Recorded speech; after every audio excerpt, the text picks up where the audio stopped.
Thank you. We'll start with Mr. Brooks with the superintendent's report. Good evening, everyone. Thank you very much for coming. Glad we have some families out tonight. We've got Student of the Month. We're conferring a diploma.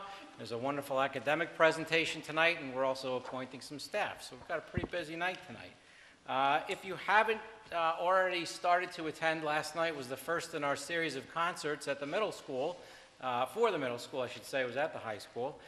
We've got some schedules back on the counter back there, but you can also find them on our website so you know what is happening on any given night.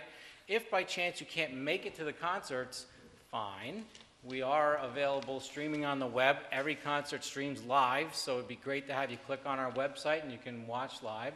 If by chance appointment streaming doesn't work for you, it's all then permanently archived on our YouTube page, so you can go back in and see the concert as many times as you'd like on our YouTube page. And they really are wonderful concerts, so I'd encourage you to join us at our concerts. This week we also had our spelling bee in the school district. Thank you very much, Ms. Hecht, for taking care of putting that together. Really, truly appreciate it at our elementary and our middle school. Congratulations certainly to the participants and our two winners. Really, if you've never been to a formal spelling bee, it really gets intense as the spelling bee progresses, and as the words start to get more and more difficult, whew, the palms start sweating, right, Mr. Conley? Certainly do. Mr. Conley was one of the judges, and Mr. Perugino, who's not here with us tonight, was also a judge, so thank you very much for that. For the board's edification, administratively, we're exploring a request from a couple of staff members to look at alternative funding sources.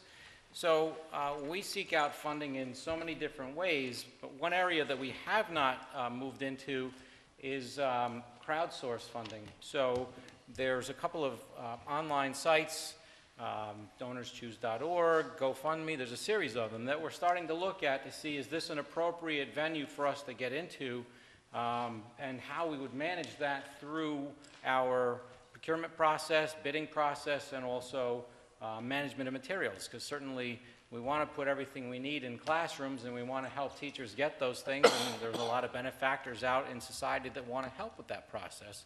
At the same time, we've got to make sure that, for example, if a teacher wants a specific learning rug or an educational rug in their classroom, that has to get, believe it or not, cleared through our buildings department, because it's got to be has to have fire retardant on it so that it doesn't catch on fire. So little things like that we've got to build into the system, but it's something that we're exploring administratively and seeing what it means for us as a system, and we'll bring some recommendations to the board to chew on as well. So, and we'll have plenty of time to have some discussions on that. We also administratively are beginning the development of our 1920 school year budget. So for us administratively, December is an organizational month, and then January and February are very busy months in developing what eventually becomes a package for the Board of Education to consider for the May vote.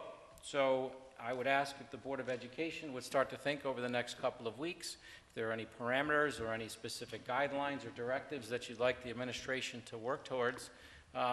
Those discussions at this level should start at the next meeting and the January meetings, so that we can get some perspective as direction for where the board would like to go for the 1920 school year. Yes, it is kind of crazy that we're talking about the 1920 school year, but it's how the system works.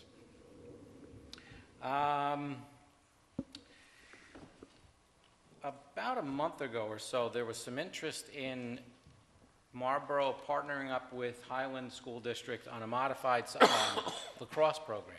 We were notified by Highland that there's not enough interest in Highland, so that avenue is not going to work out. However, there is a decent amount of interest for a lacrosse program at our middle school. Probably not quite enough to have a modified program because of the number of students that are needed. Plus, there's not a lot of schools that have modified lacrosse, so having a team to play against is part of an issue. But we're also exploring internally with Ms. Clinton and Ms. O'Donnell, our athletic director, to see if we can have some type of an intramural program within our system itself. So we'll bring some information back to the board in the new year to see is that something that the board wants to consider for this coming spring, or build it into the 1920 budget for the following spring, because it is a little pricey. I mean, there's some numbers to it. So as Ms. O'Donnell pulls together those values, we'll put it in front of the board so the board can consider it and make some decisions about how we want to go. But it does seem like we've got some decent numbers of kids that are interested, and we have certainly a staff member and a PE teacher who we've just hired this school year as a lax player. So it's something that we're interested in. Mike Bakatsias is going to give us a little quick update on the Smart School Bond progress, and our phone system. And if you can throw in there, maybe you and Mr. Wither ought to tag team on the potential for that additional E-rate funding that may be available to us. Please. Okay, thank you, and good evening, everyone. After our latest rejection of the Smart Schools Bond application, we had already brought, I think, to the board's attention that other schools had gone with a consultant to assist with this complex application in the hopes of getting that through to approval. So we did contact the consultant. He has reviewed and made some changes to our application. At this time, he's asked State Ed to review that. It's an office that he's had much experience with, and they've reviewed. So barring any comments back from them, we're poised to submit. We want to do so because we believe right after the first of the year, or very soon, that committee is going to meet again to review applications and approve or reject. So we want to be in the queue in that most recent meeting. So any day now, I expect to be in touch with Mr. Riley and to once again put our application forward with some high chances of success. Regarding the E-rate, and I'll pass it to Pat for some additional commentary, but Mr. Brooks was contacted by an E-rate agent who had said that there's Category 2 aid there for Marlboro in the amount of just under $300,000. This Category 2 aid is specifically for core switching and connections through buildings, which we've been doing a lot of. Now, Mr. Witherow and I had pursued this kind of funding in the past. We may have gotten bad advice, but this gentleman has assured us that these funds are, you have to go through a process, but pretty much guaranteed. Once upon a time, they were slated for, I think it was before 2015, high poverty schools. It was very difficult to qualify for these funds. But around 2015, 2016, they actually changed the funding mechanism where each child in the state got an appropriated amount. And this is federal funds. So we are very interested in speaking with this gentleman and going through the process to secure those funds for our school district.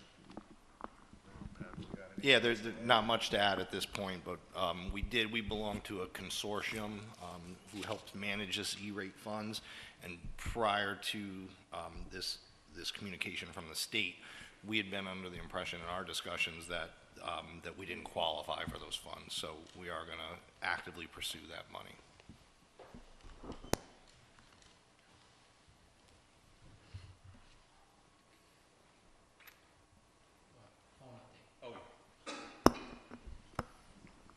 All right, so we've heard a lot about the phone system over recent months, but it's really picked up steam. We have a tentative cutover to our new system of Monday, December 17th at 4 p.m. It will be after hours.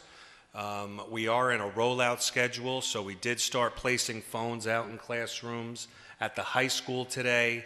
The rollout will continue. Tomorrow they'll be in the high school looking to complete that building.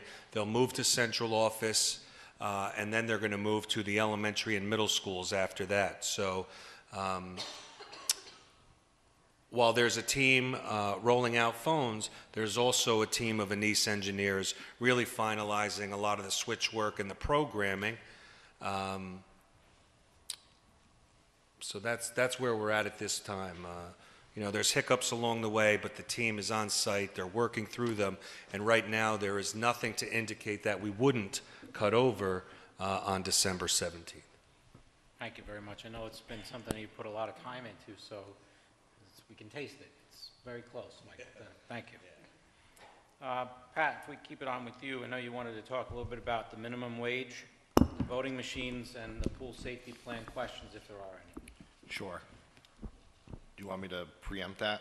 Sure. Okay, so we do have, we're going to be presenting at the next board meeting for action, a change to some of the wage schedules. Right now, minimum wage, I believe, is $11 an hour. It's going up based on a schedule to eventually reach $12.50 per hour by December 31st, 2020. But it will increase to $11.10 per hour as of December 31st, 2018. And we do have a couple of units that have substitute workers who are below that $11.10. Classroom and lunchroom recess aides are at $11 an hour right now, and school lunch workers are at $11.07 an hour. So we will have to just comply with the legislation, and we can have a discussion on what level we want to be at, but the minimum would be $11.10 per hour, and then $11.80 per hour the following year, and then $12.50 per hour the year after that. The pool plan is just some cosmetic. So with the minimum wage piece, I know that there's an internal dialogue also about the rate for tutoring. So that's something that's ongoing right now, so that may be part of the dialogue also, what our tutoring rate is. While it's not affected by the change in the minimum wage rate, we are experiencing some substantial difficulties in getting tutors for homebound instruction for children that are sick. So that's going to be part of the dialogue also. I know it's internally part of the dialogue, but it'll be part of our talk here too. And the pool safety plan is up for approval. There were just some cosmetic changes made, mostly for personnel changes, for people who are specifically listed in the document in various positions.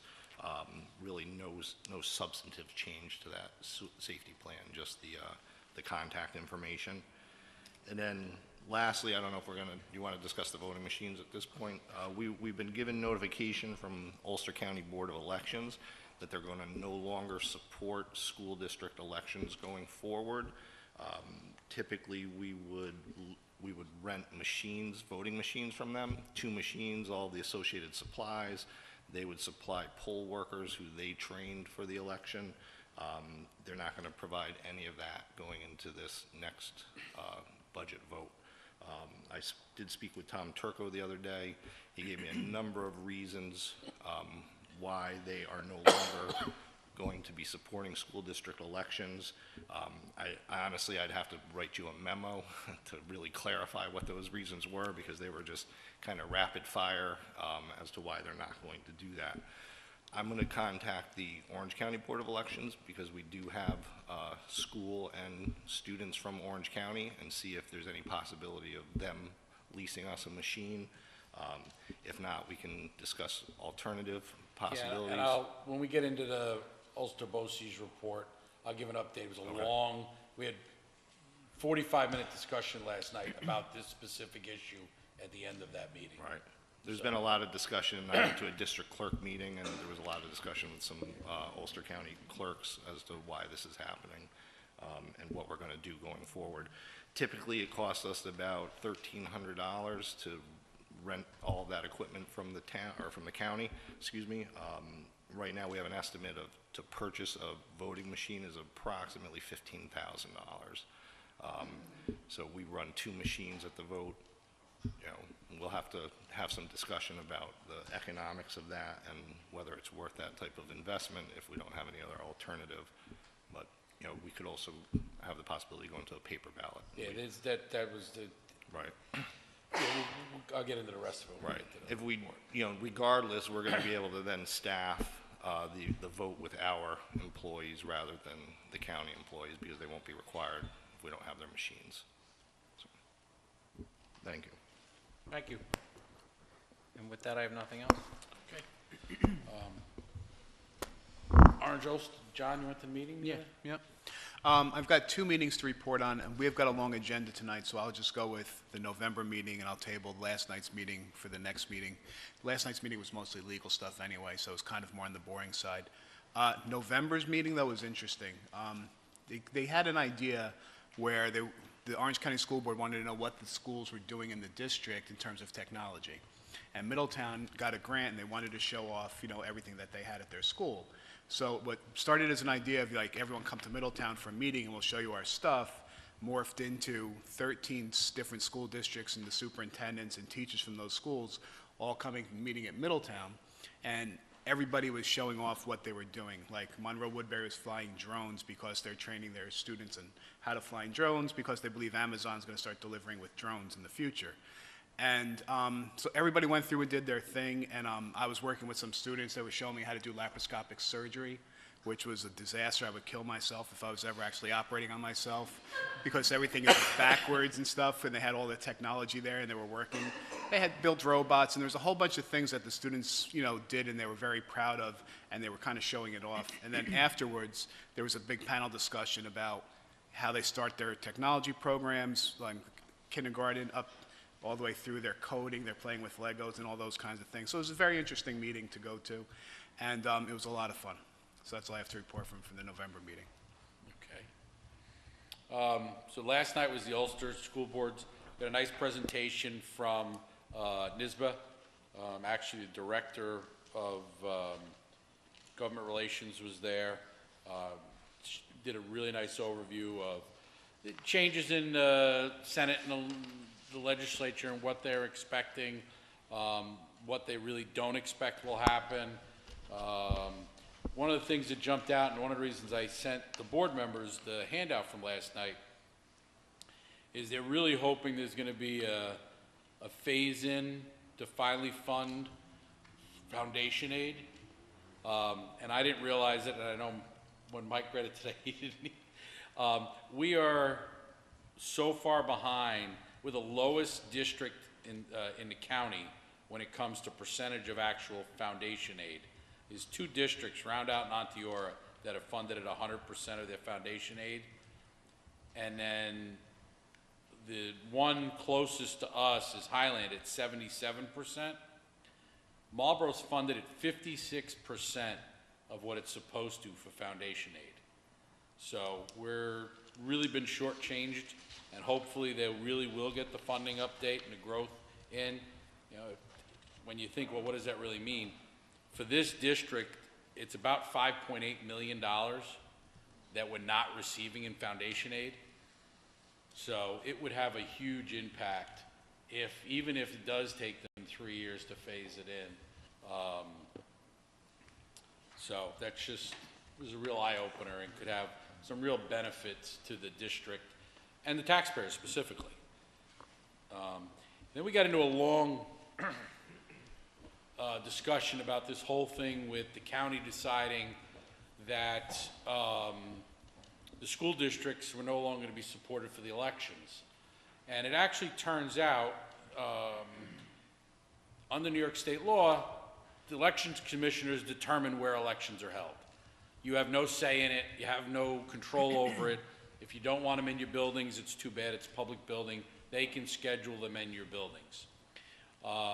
So it's the underlying tone has been, and the back and forth, is that the schools as a whole throughout the county have been trying to get the Board of Elections to hold the elections someplace other than in school buildings for safety reasons.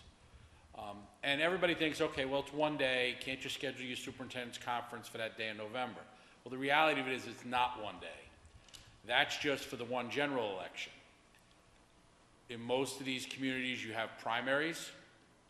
Then there's also special elections, like we saw here the other night. So all of those events, there's no way you could put a school calendar together and plan, especially we've been just changed with the amount of hours. We have to track hours, so superintendent's days are tracked differently now. All of these changes to education law. So it really seems to be basically they want the school districts to sit down and shut up and stop talking about not having the elections in schools. So to do that, they've sent this letter around and said we're not going to support with all this equipment. Dr. Corey's been working, and they estimate to take care of the equipment for all the school districts in Ulster County, it's more than $250,000 to get the school districts up and running. So again, we had a lengthy discussion. Most of the districts are like us when you come to how many people actually come out and vote. And I think really there was a decent consensus that we could all save money compared to what we're spending today by just going to paper ballots. We may have to understand that in this day and age of instant information, it'll take a couple hours after the polls close to know actually who won and what the budget vote was, but you wouldn't have to remind people to flip the ballot over, because we currently, with this new system, you got to do one side and you got to put certain stuff on the other side. So it was really, you know, the hardest part about printing paper ballots is they have to be numbered. You know, there's enough computer things out there, you can make them numbered, and you can print them on your own. You know, we wouldn't have to pay for printing, and you know, it may be the simplest, easiest way to go, and in the long run save us money. And it doesn't affect us with what the county's trying to do other than the machines, because we hold our school building one is here. The other one's at the church, so it doesn't affect our schools. We're not all split up, but in some of the districts, it's huge inconvenience. So there's more to come, but we obviously, it's not something we're gonna wanna wait too long on making a decision. Yeah, what we'll do in the new year is Mr. Witherow is going to prepare some options for the board, because no matter what, we have to be prepared for an election, even if there's a change. But we want to prepare that if there is no change in Ulster County's perspective, that we're ready for an election in May. Yeah. So in the new year, Mr. Witherow will have options for the board to consider. Great. That's all I have on that. Matt, student representatives report? Thank you. It's good to be back here tonight. I know it's been a month since we last met. I'd like to start with a few announcements. As Mr. Brooks said in his opening, the month of December here is winter concert season. Last night was the Marlboro Middle School Chorus Concert. I had the pleasure of attending. It was phenomenal. All students and teachers involved did a fantastic job. If you missed out on that one, don't worry. They're on Tuesday, December 11th, the Marlboro High School will have their winter concert. The Marlboro Middle School Band Concert will be on Wednesday, December 12th, and the Marlboro Elementary School Winter Concert is on Monday, December 17th. So those are all 7 p.m. starts in the Marlboro High School auditorium, and as mentioned, they're live streamed and archived, and the link for that is on the district webpage. Moving on, so it's been about 2 months since I've been here, and the last thing I said, I was working on an idea with Mr. Lawler about a student input panel at the Marlboro High School, because one of the things when I had sent out the survey, people wanted a little more say. So at the last meeting, which I believe was mid-October, I said an announcement had went out and looking for students to sign up.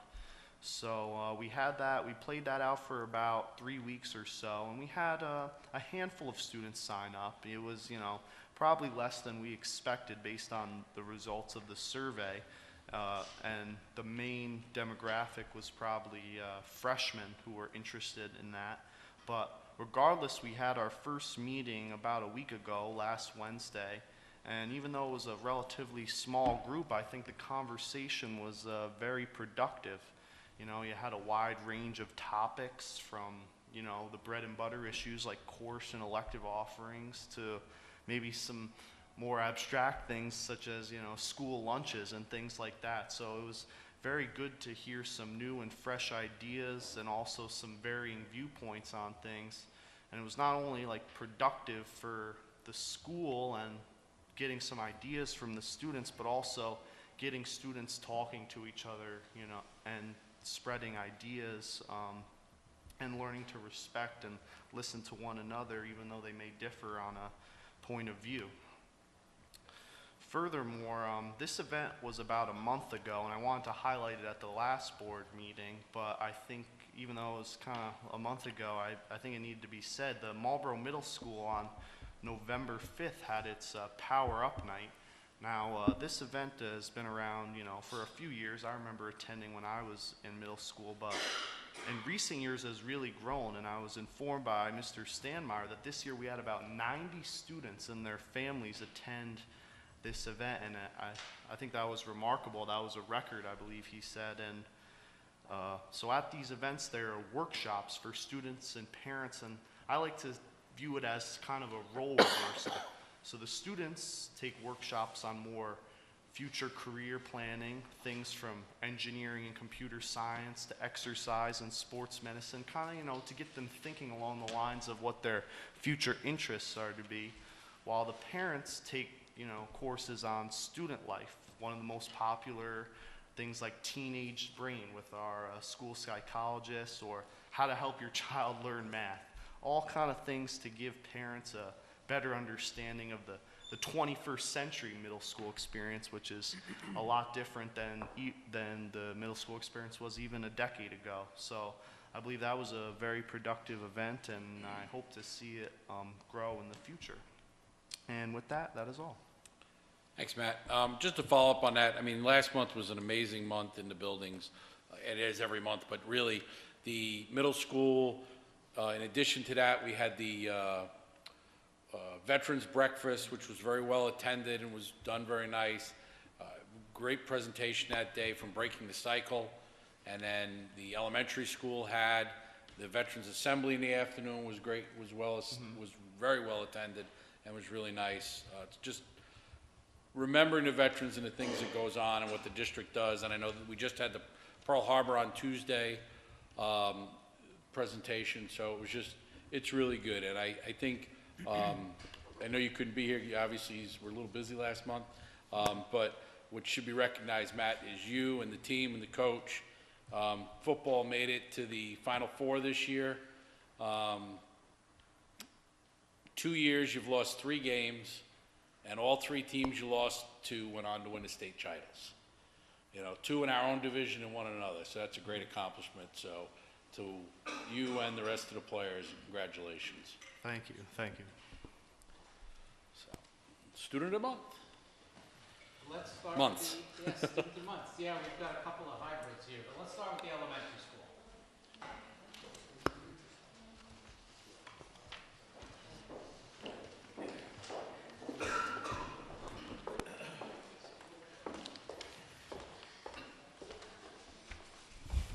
Thank you, Mr. Brooks. Good evening, everyone, and welcome to our Student of the Month presentation. At this time, Mrs. Kaplan and I would like to introduce our Marlboro Elementary School Student of the Month, Hayden DeVesti, and her teacher, Mrs. Rooney, will tell you all about Hayden's wonderfulness. Come over here, honey, so they can take pictures of you. Good evening, everybody. It's great to be up here. It's great to be here today to celebrate Hayden. I have to be honest, I wasn't expecting to choose the Student of the Month this year. And when it came time for 3rd grade to decide who to pick, I had my girl. I'll be honest that this paper that I want to read that Hayden wrote was actually from October, so it was before Student of the Month was even on my plan. But we read this book, and it's called Stone Fox. It's a pretty iconic book about a little boy who has to win a dog sled race to save his farm. And in the end, sadly, Searchlight dies, saving the farm, crossing the finish line. But Hayden's challenge was to write the next chapter to the book, and this is what she wrote. So this is just a glimpse of what she's like academically, even though she is sweet too. She called it The Day After the Race. "Grandfather," said little Willie, "I have to tell you something sad." "Anything," said Grandfather. As little Willie was crying, he said, "Searchlight died." Grandfather started to cry too. "Can we get another Searchlight?" cried little Willie. Grandfather asked, "How did she die?" "Please, Grandfather, don't let me say how she died, because I don't want to cry again." It was so hard for little Willie, but she loved Searchlight so much. "She was my best and only friend," said little Willie. He really loved Searchlight. Then he heard a knock at the door. It was Stone Fox. He said, "I have Searchlight, little Willie. Can we bury her in the backyard in the summer so I can visit her?" Grandfather said yes, so you can stop crying and crying and crying. Then little Willie went outside and hugged Searchlight so tight and said, "I'll come up there with you one day," as he looked up to the sky with a smile. "I'll remember you." So to me, that was just so poignant and so profound for someone who's in third grade. And I can say I'm so proud of Hayden, everything she's done. She's a great big sister to Dominic, and she really is a model student in my class. So way to go, Hayden.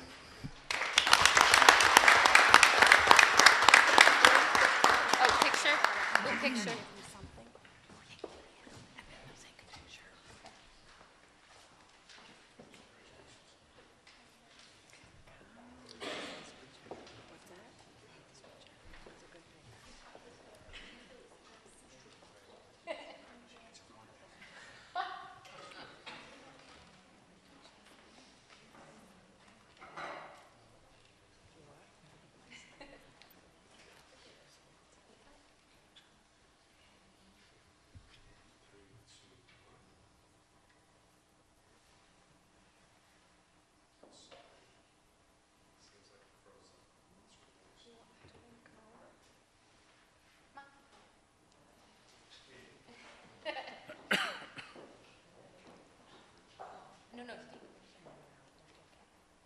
Here, Mike.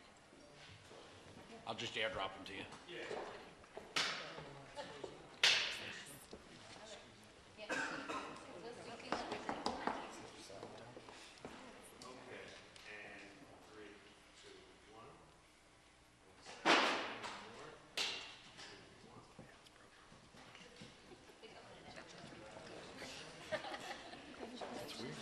Yeah, that's not good.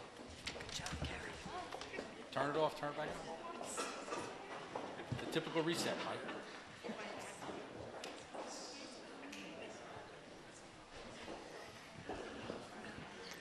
We'll go right up the ladder to the middle school.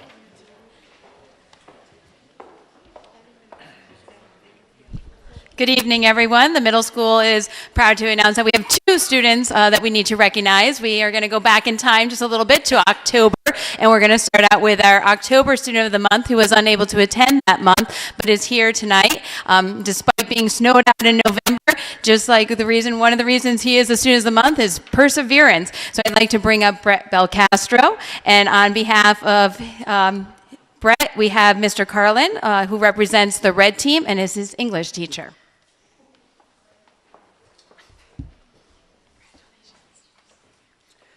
For our Student of the Month, the red team has selected Brett Belcastro.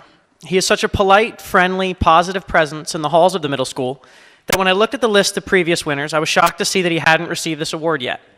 I double-checked the list, and then I triple-checked and actually walked down to the main office to make sure, because if there's a student that should win this award, it's Brett. This is my second year in a row having Brett, and watching him grow and improve has been a wonderful experience. So much has changed. He's become more confident and more willing to take risks. But just as important as what's changed is what stayed the same: kindness, compassion, and enthusiasm. I'm going to end with a short story of something that happened in one of my 8th grade classes earlier this year, and it wasn't the class that Brett was in. The novel we were reading, a girl was being tormented and relentlessly bullied for her race and her family's poverty. In the novel, the school selected 2 students to befriend this girl, 2 students that they had 100% confidence in that would do the right thing. So I asked my 8th grade class, if this happened here, who would our 2 students that were chosen be? There were a few names said, a couple maybe so-and-sos, and then someone said, oh, we're so dumb, it would be Brett. A chorus of Bretts and yup, Brett went around the room. So they had decided. So I said, okay, well, who would the second student be that our school would select? And a different student said, you wouldn't need a second student if you had Brett. It's a high bar that they set for you, but I know that you can reach it. We all do. Congratulations, Brett.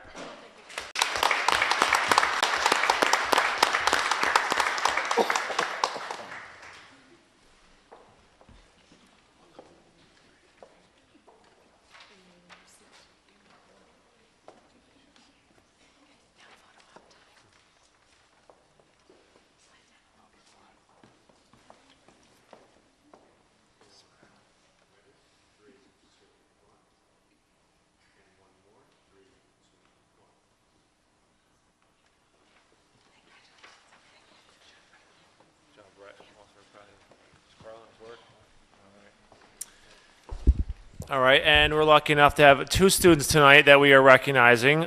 So our November Student of the Month will be represented by Miss Chelsea Wolf from the Green Team. And this student is a seventh grader who I've had the pleasure of watching mature and grow from sixth grade to now. So we're very proud of you, and his name is Tajmir Eggleston. So come on up, and Miss Wolf, please join us.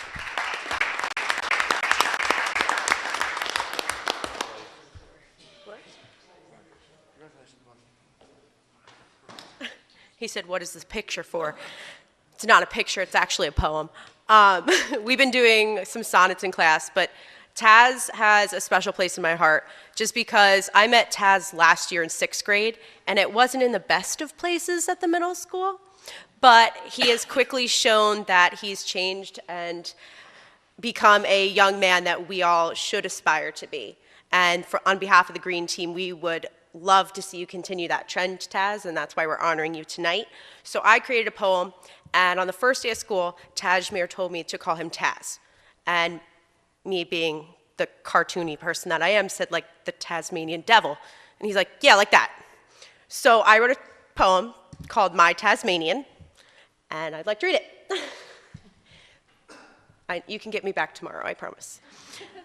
Taz and I met last year in 217 of MMS. Not the most positive of places, I digress. But this year, I'm happy to report that Taz has wised up and changed its discourse. A teddy bear at heart with the motivation to succeed, I'm happy to select him as Student of the Month Team Green. He has been self-reflecting with willpower and a constant smile. In ELA, he has certainly tried to go the extra mile. I look forward to seeing his progress and his one-of-a-kind character shine through. Taz is going to do great things someday. That, I promise you.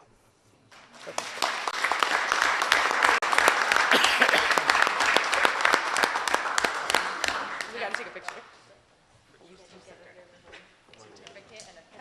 What's on the end, the height? Come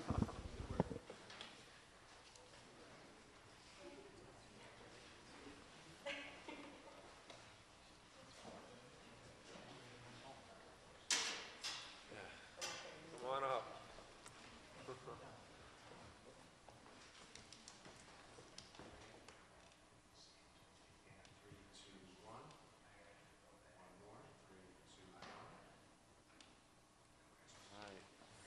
All right, congrats again.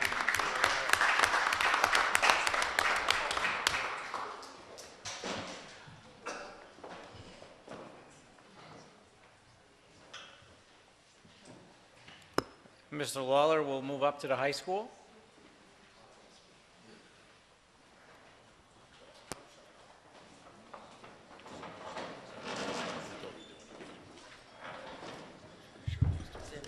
All right, we got double trouble. You guys gonna surround us? So our students of the month are ninth graders Zaquan and Zyquan Jackson. So we actually met these students in sixth grade. There was a year that we switched the bus system and started a shuttle system where they started popping off the bus. And they just hop off the bus. I'll never forget, the first day we're having the middle school kids, and they're like, we've arrived, we're here. This is our place, this is us. And they give me the old, come on, hook me up, every day. Sixth grade, seventh grade, eighth grade, and I'm sure we're going to go right through the whole cycle. So these guys they're just infectious with their enthusiasm. They're so positive. I don't think you realize how important that is to have people like that in your school, in your family, in your organization. You're just really awesome, and it's just amazing. I'm in classes, I see you contributing to what the things that are happening academically. It's a real pleasure. You are the Students of the Month for our Physical Education Department. I'm going to let Mr. Cortolano is going to talk a little bit and also read a statement from the teachers. Congratulations, guys. Hi. Hi. I met these young men a long time ago. They used to come up for football games. And I have to tell you something. I have never met two more polite, respectful young men than these two. And you know something, Mrs. Jackson? It's a tribute to you. When you see them in the halls, always got a hello, always positive. And I could say a lot more, but I don't want to stay up here and do that. So I'm going to read what the physical education teachers wrote. Get your hands out your pocket.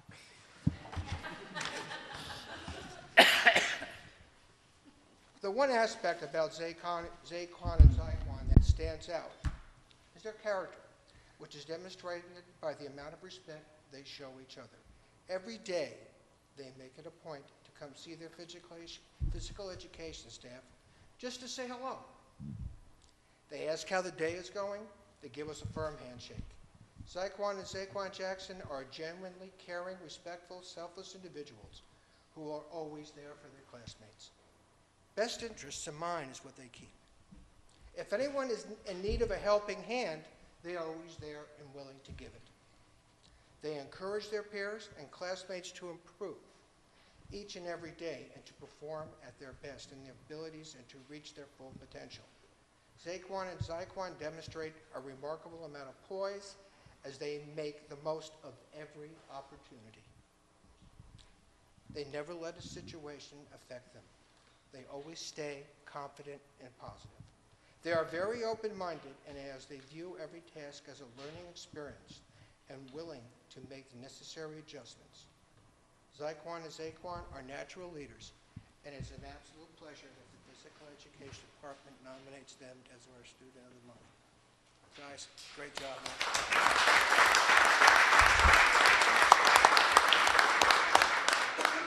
I'll stand next to you.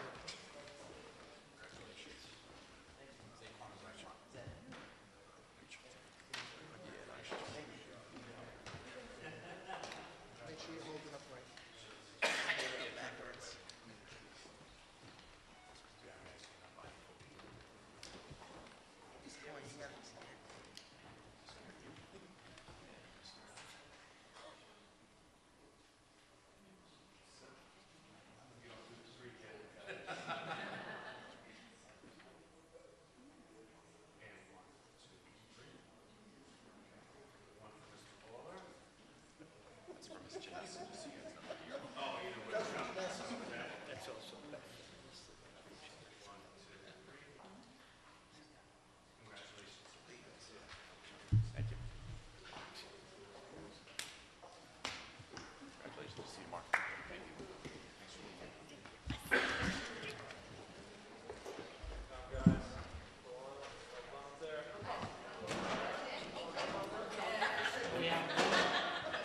We have one more award. If you could just wait for one more presentation. But before we get to that presentation, which is a pretty extraordinary presentation, we're going to be giving a diploma out tonight.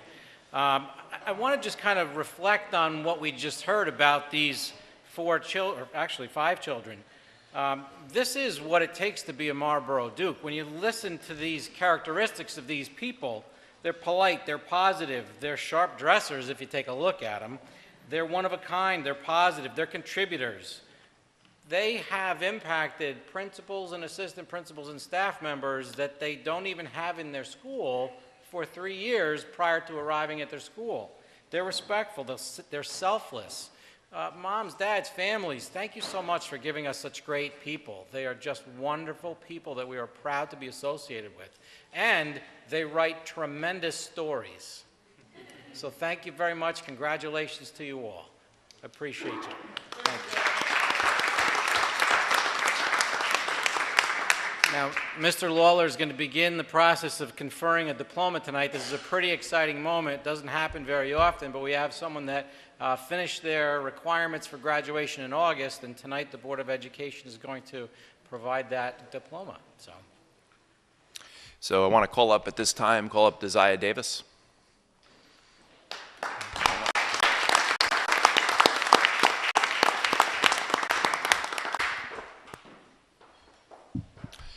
So Desire, worked through the testing process for Regents and how to stumble in that process.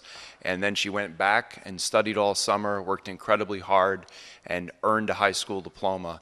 And it's really a testament to the fact that she never gave up. She came to school as a graduate of our nursing program through Orange Ulster BOCES. She's just an incredible kid. We were talking earlier today. She actually came in this morning to the school, got a copy of her transcript, and she's just an amazing kid. She's off to a great start in life, you know, whether she pursues a career in nursing or retail, whatever direction you go. We're very proud of you.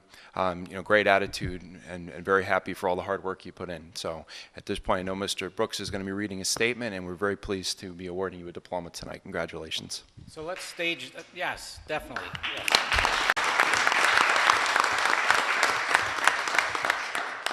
Let's stage this right. If we could, if the Board of Education could come down in front, and I'll go to the podium to read the conferral, and then Desire and Mr. Lawler, Mr. Cortolano.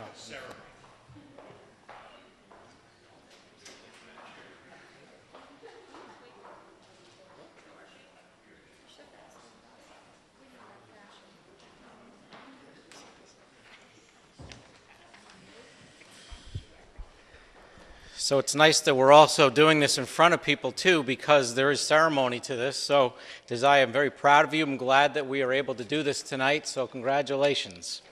It is my distinct honor to declare, with the power vested in me by the State of New York Education Department and the Board of Education of the Marlborough Central School District, that I attest to all witnesses here, Desire Davis, who is sitting before us, has successfully completed the proper course of study, which qualifies her for a high school diploma from the Marlborough Central School District. Therefore, I proudly declare you a graduate of Marlborough Central School District. Congratulations.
Don't worry, Ralph's not going anywhere.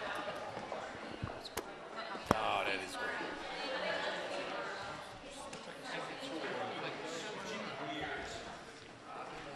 Okie dokie.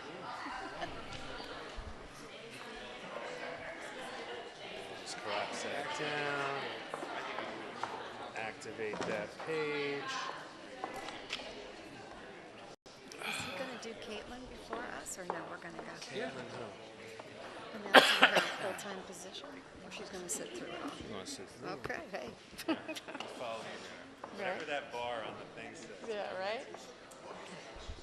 I love these screens. So much nicer. Right here. Hello? Okay. How big is it? I got a 7. They're so cheap now. Right. $600-700. All right, so we have a presentation tonight for the Board of Education and the public. It's our annual academic presentation. It's a little bit different this year. The last couple of years we've been doing this presentation in a little more comprehensive way at each school. However, we've adjusted how our board meetings are going to be used for the remainder of the school year, starting in January. So it kind of compressed what we're going to do for these academic presentations into this evening. So I really want to commend Ms. Hecht and our 3 principals for the work they put into tonight.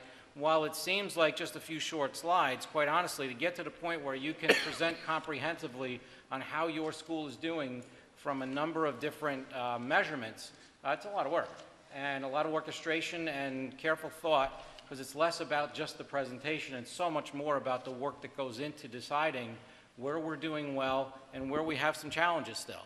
So with that, I give it to Ms. Hecht to begin our presentation. So thank you. Okay, thank you.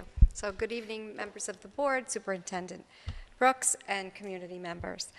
This evening, myself and the principals, Mr. Lawler, Mrs. Clinton, and Ms. Walsh will be presenting to you on our state assessment results. Before beginning the presentation, I actually was going to speak to what Mr. Brooks just said. We did spend hours and hours and hours together on very rich, deep instructional conversation, looking at not only the state assessment data, but in addition to all the other data that was available to us. And I think that we left feeling very confident about what we discovered and the plans that we have moving forward to address the academic success of all of our students. So each principal tonight will speak to their data, to their areas of concern that they identified, and the plan that they have moving forward. So I'm going to begin first with Ms. Walsh. You just have to click the down or the mouse. Okay, thanks, honey. Thank you. Thanks, Mrs. Hecht. Welcome again, and thank you. We wanted to speak about the trend lines. I'm used to a smartboard here, so I'm sorry that I'm a little discombobulated looking up. It's right here, Mr. Everyone look here. Okay, okay. The trend lines are going up in ELA in 3rd through 5th grade. The trend line for our 5th grade ELA is an area of focus for us going forward. And to address that, we have identified components of the New York State assessment where our students have struggled. One of those areas is our constructed response. Our students have not yet mastered that. So we have provided opportunities for teachers to examine our school district's actual student constructed responses from last year, from the assessments, and to go forward from there. We've implemented quarterly constructed response benchmarks. They are graded with the entire group of teachers at the grade level, and they're used to drive daily instruction.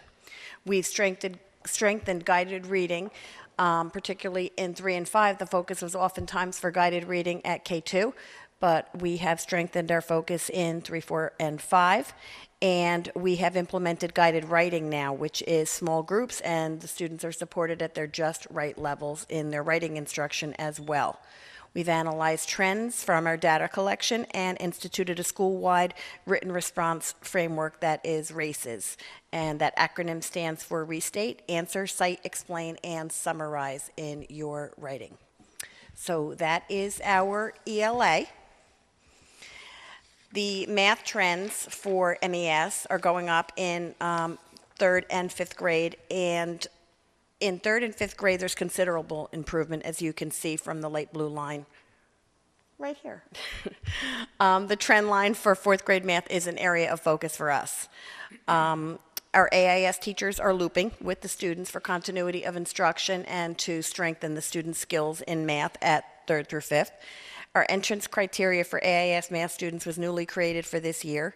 We've piloted an online program last year in AIS math called Redbird. It's a new computerized learning tool. It is to be used this year in school, class by class, along with being used in AIS instruction and at home, and it has a written response component. So we are aware of where we need to focus, and we are ready to grow our team and grow our students for increased success. And I thank you, and I turn it over to Mrs. Clinton. Mrs. Walsh, before you go, sorry. just a question, because maybe I don't understand it. The trend line. Yes. Is that an average? Because obviously it shows in spaces where it's up or it's down, but it's not at the same place. So what do they mean by trend line? It's a general growth line. Okay.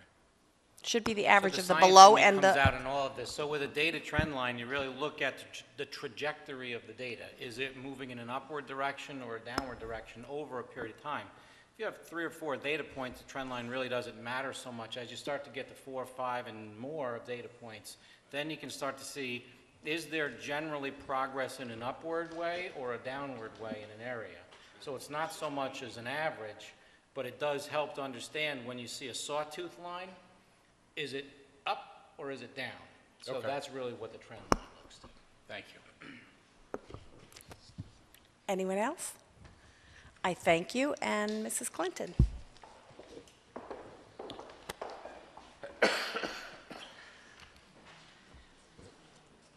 Okay, so I'm going to also start with the ELA, grades 6 through 8, and also acknowledge that we do see trend line increases, in particular in grades 6 and 7. You do see less of an increase in 8th grade, however, it still is moving in the right direction. I just want to acknowledge that in 8th grade, we still have a large refusal rate of students taking the test. So over 50% of our 8th grade students did not sit for the ELA assessment. And this is just one data point that we would use to make sure that what we are programming is appropriate for the student growth to prepare them for high school. So we are keeping in mind of the 8th grade as an area of focus for ELA. And I also want to acknowledge that the test that the students took, as I know you're aware of, but important just to review, last year was a different test. It was a 2-day test, so it was a different concept compared to the 3-day test. And the New York State Ed Department has cautioned us about comparing the data too much because they were different assessments.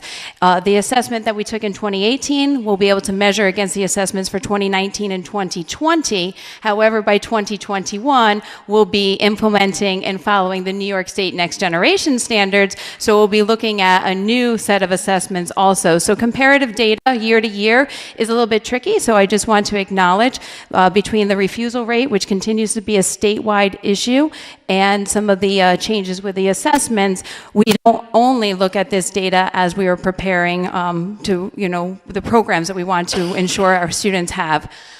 Before I move away from ELA, I just also want to mention that we have had an increase in AIS support. I'd like to continue to thank the board for those increases over the past 3 years. 3 years ago, we started adding in more AIS support in both ELA and math in 6th grade. And in the past 2 years, we increased our AIS reading support for 7th and 8th grade, as well as increased AIS for math. So both of those help support the growth for students. I'm actually going to turn this down. There we go. As we look at the trend lines for math, again, we see some considerable improvement in grades 6 and 7. And we see something very interesting in 8th grade. In 8th grade, in 2015, it was determined by New York State Ed that the students who took algebra did not need to necessarily be incorporated in that data and take both assessments, so you see a marked drop there. Also, we had 57% of the students opt out in Math 8, in addition to all of the algebra students that do not take the test. So this is a very small percentage of students, so again, it gives us information, it makes us stop, reflect, and analyze. And if you know the department chair, Ms. Howlett, and past presentations, you know that nobody likes to analyze data more than Mrs. Howlett. So I assure you that if she were here, she could probably talk to you for a few hours about what they notice in those scores. However, I do just want to acknowledge that a large number of students did not take the test, and that you will actually see the students who took the algebra assessment included in the data that Mr. Lawler presents, because that goes into the algebra overall scores for the whole district. I think the next one. So when you say they opted, if they didn't take it, does that affect, are they still included in the percentage though? No. Okay. But you just have a smaller pool of students who are taking it. In general math rather than algebra. Right. It's an interesting question, too, because the data set that you're seeing here absolutely does not include the children that took the Regents test. However, they are incorporated in when our final report card is put together for accountability purposes. Right. So there's a conversion that takes place at the state level where a child that takes it gives you credit for accountability, but it doesn't show here. So your data set for 8th grade math, it really does peel out those children. Yeah, but it's a smaller total number, the percentage. Substantially smaller. And it's not the children that have taken the more advanced math. Correct. So basically, you're taking all of those students who would be 3s and 4s naturally out. You're decreasing the number of overall students taking it, and then the students who actually take the assessment. Also, some of those students recognize that all of their peers aren't sitting there, and they're efforts on that test day sometimes are reflective of the fact that they're sitting there and they're going to get it done, but maybe it's not necessarily their best work. So we really want to make sure that we look at other data in addition to this to inform our instructional decisions. It's also interesting to note, too, because out of all the data sets here, you try to keep the data as clean as possible.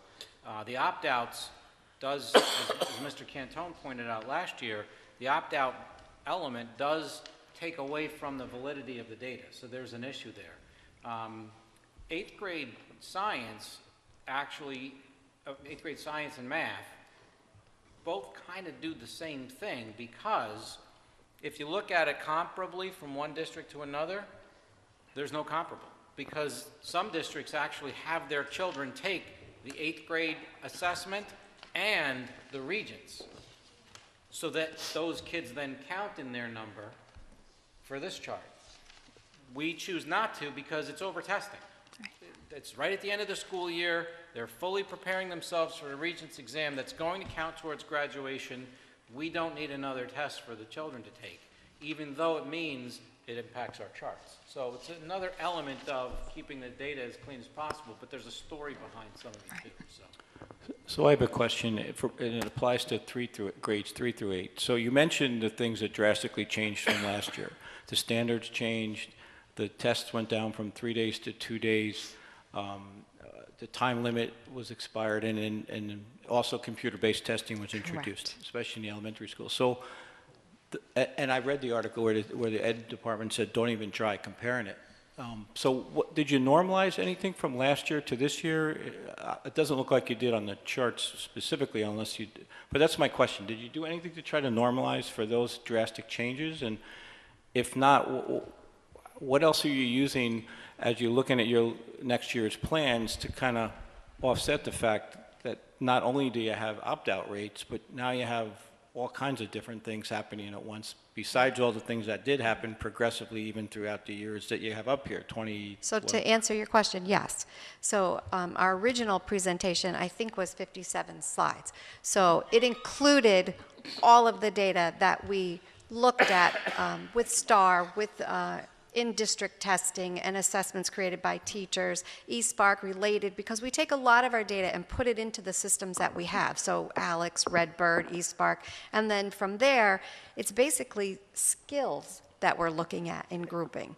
This is just state assessment. So when I spoke to you about hours and hours of discussion, I truly mean hours and hours of discussion, not just about this. Even the 8th grade test, I know that there's only a small group of children taking the test, but we look at the skills that that group took. So maybe yes, but then we look at that and align it with STAR, eSpark, Redbird, Classroom. So this, what you're seeing, is just a global view of one assessment, not of all the work that we did behind the scenes, nor is it indicative of the plan that we're going to be putting forward. But yes, we do that. eDoctrina, the list goes on of the different tools that we have and the assessment data that we gather. So. Okay, thanks.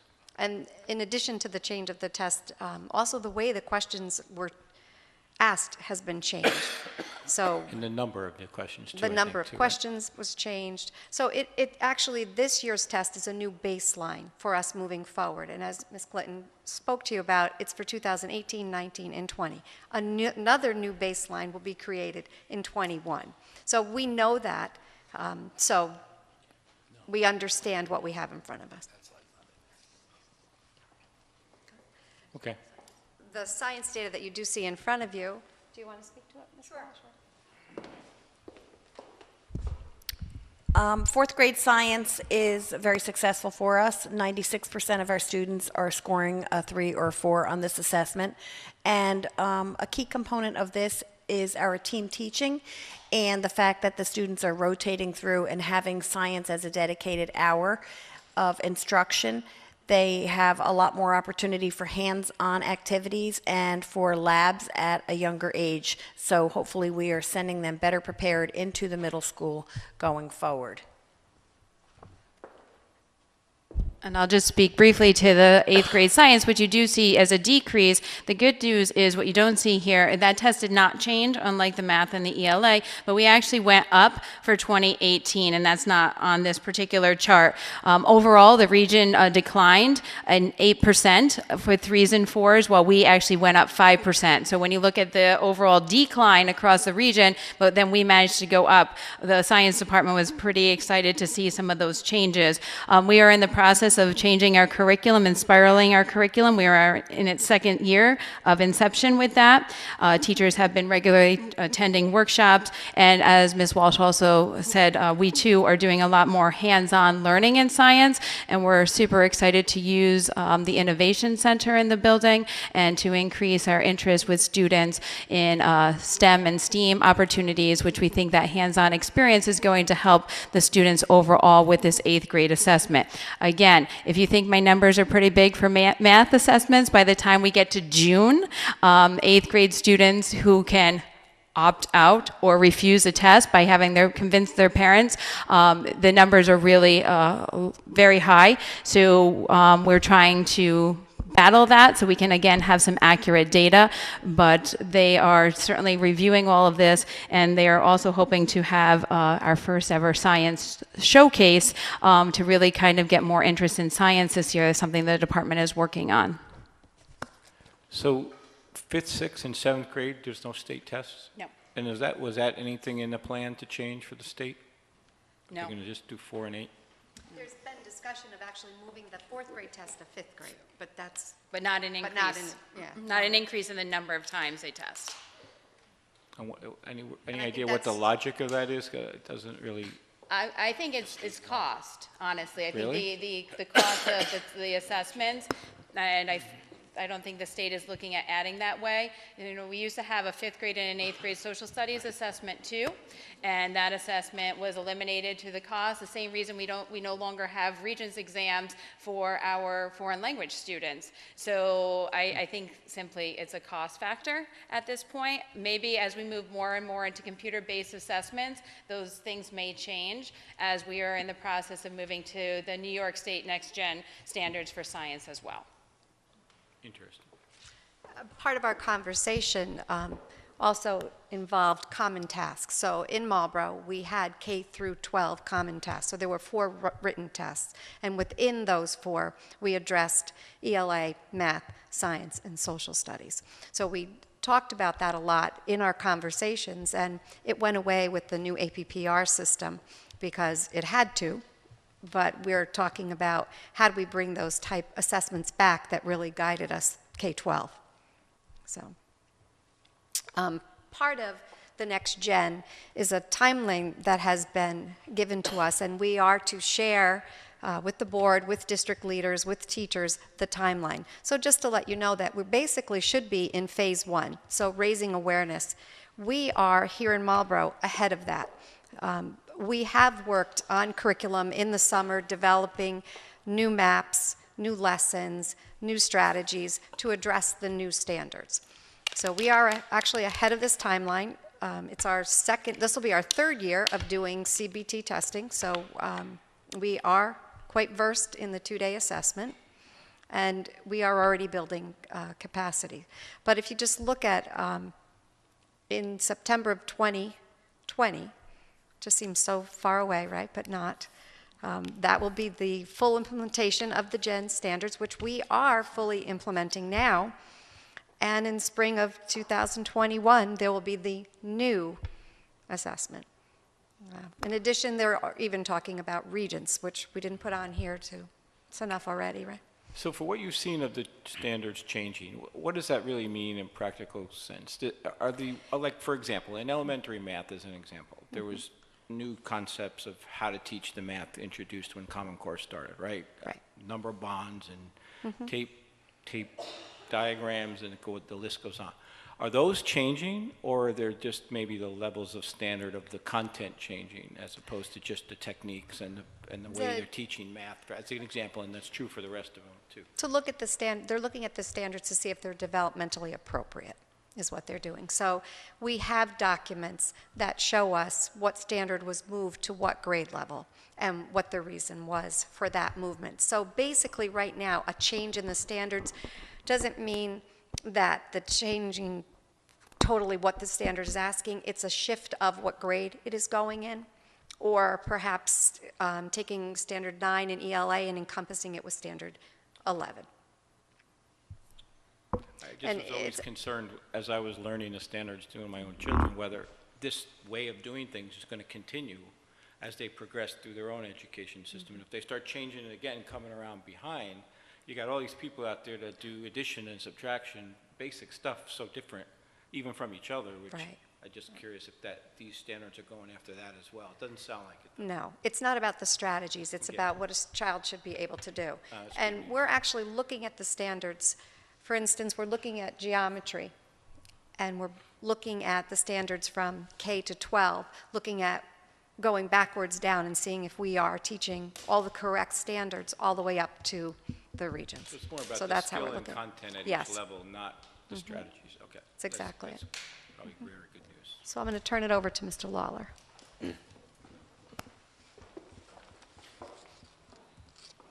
All right, so the land of opt-out is over, because once you hit the high school, not that people don't try, it's just you can't graduate high school without passing the exam. So sort of as a natural answer that we give to ninth grade families, which means we have data that each of the exams is different, and I'll talk a little bit about them, but it's more reflective of the overall student population in most cases. For example, the English Regents is given, it's now given in January of the junior year. 2 years ago, we actually had the confidence to move that exam from June to January. I was a little nervous. The English department assured me we were going to be just fine, but I figured we were, cutting away some time. Their belief was two things. First of all, that would allow them to really focus on one Regents for January, and then also if there are any students that didn't have success, we now have time to go back and get them the help they need and ready for that June for a second shot at it, and it was absolutely successful. If you look at the trend line, what you notice about English, it can go up and down a little bit here and there, but definitely the mastery rate, which is, if you look at the graph, I should explain it to you, the blue line is our pass rate, that's 65 plus. The red line is the mastery rate, that would be 85 and better on a Regents exam, and you see in that graph that the English mastery has really improved. And I'll talk a little bit about why that is. I talk about other subjects. When we get to social studies, I'll actually discuss that. For math, so we have three different assessments. Some of the students take the Algebra 1 Common Core in 8th grade. So this is data from our school district. That's why it says MCSD, which reflects students at the middle school, the high school, in addition to any out-of-district placed students, anybody who is a student in the Marlboro system. And so where you see that dramatic drop on from looking at the first graph in the upper left, that actually was where the new assessment was phased in for Algebra 1 Common Core. So you see we had kind of a drop, and then with a new assessment, and then a dramatic increase in both passing rate and mastery. Mastery has actually been a focus point for mathematics and algebra, and you can see all students take that test. So every student that walks away with a high school diploma has taken the Algebra Regents. Geometry, the next one in the middle on the bottom there, that has been an area of focus certainly for the last 2 years, and there's been dramatic increase there. Am I launching or not? No, just ignore it. Oops. I gotta go back.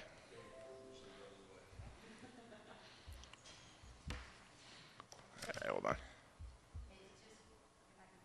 No, I want to get back to the right regions. All right, and okay. Mr. Lowe, before you start, you might have said it before, I'm sorry if I missed it, but what's the difference between red and blue? I can't see it, and I don't have a copy in front. Two graphs. All right, hold on. I just want to get back to the right page and I'll explain them. Yep, I'm on it.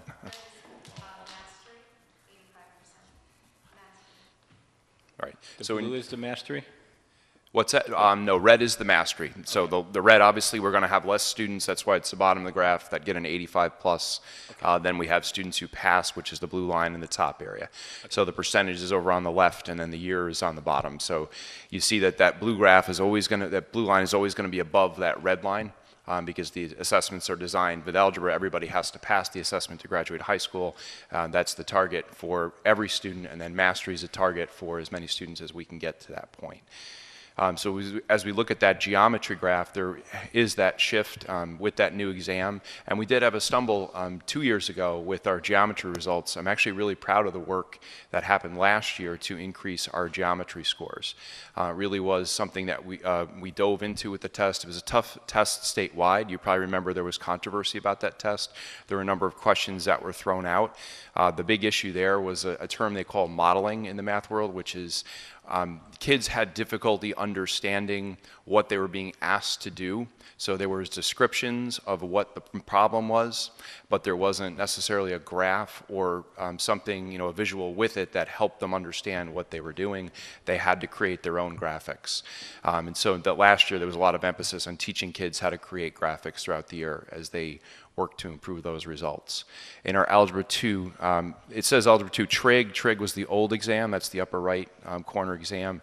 Algebra 2, a Common Core is the new assessment. And again, where you see that, actually we see that mastery line drop was the year that it was a new assessment for Algebra 2. They sort of phased in one grade after another. We've had definitely improvement in both our passing rate and also in our rate of mastery in that exam. Now, as you look at these math exams, all students take Algebra 1. A smaller group of students take geometry. So, for example, last year we had 131 students take Algebra 1. It was a very small 9th grade class. In geometry, we had 109 students take the test. Algebra 2 Common Core was 89 students who ended up taking that test. So there is sort of a drop-off on some of those tests as the courses become more rigorous. If you could also think about it, there's 2 levels of diplomas, the regular Regents and then the advanced Regents diploma, and the Algebra 2 Trig exam is one of the gatekeepers to the advanced diploma. So that's a course that we want to have more students attempt that Regents, because it then qualifies them, if they pass it, to potentially get that advanced diploma. And that advanced diploma is something that's sought after by many four-year colleges. So that's an important exam that we get kids to take and to pass. Very often that is the test that determines whether or not a student gets an advanced diploma, because the other, usually you need two science Regents exams, and most students who are in that Algebra 2 course and are taking a chemistry or physics are usually in a realm where they've passed both science exams, and it's that math that is the one that determines whether they get the extra diploma, the advanced diploma. Going into the science field, so if you want to look at we'll look at the bottom slides first, so the bottom areas first. The living environment is the course that's taken by 8th grade students, accelerated students, and also taken by our 9th grade students in large part in our building. And then you see earth science is taken by 10th grade students. Chemistry would be a combination of 10th or 11th, depending on whether or not students are accelerated, and physics taken by juniors and seniors. And there's also less students who take chemistry and physics than there are that take living environment and earth science. It's sort of every student in the building will take the earth science and the living environment. And I talked about it a little bit in the English area, just to talk about what are areas of confusion. English has put a lot of focus on, and we've seen it in their mastery rates in terms of understanding and vocabulary. In talking to Rob DeMarco and our science teachers, that's where they've had to put an emphasis, and have noticed that the kids have had difficulty sometimes with the science tests are in comprehension of specific vocabulary and in extracting information from the questions. Global Studies and U.S. History. So Global Studies is given in 10th grade. U.S. History is given in 11th grade. Global Studies is currently a 2-year comprehensive Regents. Last year was a new test in global studies called the transition test. We're having our students take the transition exam again this year, and then there will be one called the new standards, which will be the following year. That will be implemented of June of 2020. So this is kind of like a 2-year, they're phasing between exams with global studies. And to be fair, I'm not sure there was really a comprehensive vision of that from the state's perspective. I know they wanted to adjust the exams, but it's a hard thing to adjust them twice in that span. What we're noticing across the board, I'll talk about all the regents, across the board we're noticing that the exams are changing, and the way that they're changing is instead of students needing to memorize content and to remember things walking into the test, there's what's called stimulus response. So they get information, a reading passage, and they have to figure out the more difficult vocabulary, and then they can answer the questions. And really what we see that separates our students in most of the exams between students who have difficulty passing, kids who have low passing grades, up to mastery is a student's ability to read in the context clues, to understand difficult vocabulary, and to then interpret the passages that they have or the questions and be able to answer them. So that's the overall theme, and it is consistent between the subjects, even though it'll be a little bit different between a math problem and a social studies question. It's still that concept that you're extracting information from what you're given and interpreting it and then giving responses, whether they're multiple choice or short answer or long answer questions. So in terms of our diploma percentages, so I'll just point out this is not actually our graduation rate. This does not include local diplomas or certificates for students. However, this includes the red line is going to be our Regents diplomas. I'm sorry, the blue line is our Regents diplomas in the top area, and then the blue line at the top, I'm sorry, the red line at the bottom is going to be our advanced diploma percentage. So it's similar in that that advanced diploma is much harder to get. It requires more rigorous coursework and Regents exams that are harder in nature, more of them to be passed. And so it's always going to be a different number. The general trend lines in both of those areas has been moving in an upward direction, which is definitely a positive thing for our students. All right, I think I'll pass along Ms. Hecht for next piece. Oh, I'm sorry. Do you have questions about the Regents? Okay. Just me then. I have questions about the Regents. But So I believe you have the physical education plan? Yes? I don't think we provided them the whole plan yet. That would be for the next meeting. We'll do that. Yeah, I haven't given them the whole plan. Okay. Yes. So do you want me to do this, or? Oh, yeah. Yeah. Speak to it, yeah. All right, so you will be receiving the physical education plan. The components of that plan are listed here on this slide. And I provided a live link for a sample draft of our plan, which we followed in creating the plan. The plan has to be approved by the board. The team of PE teachers met with the AD and together followed the framework and created a plan.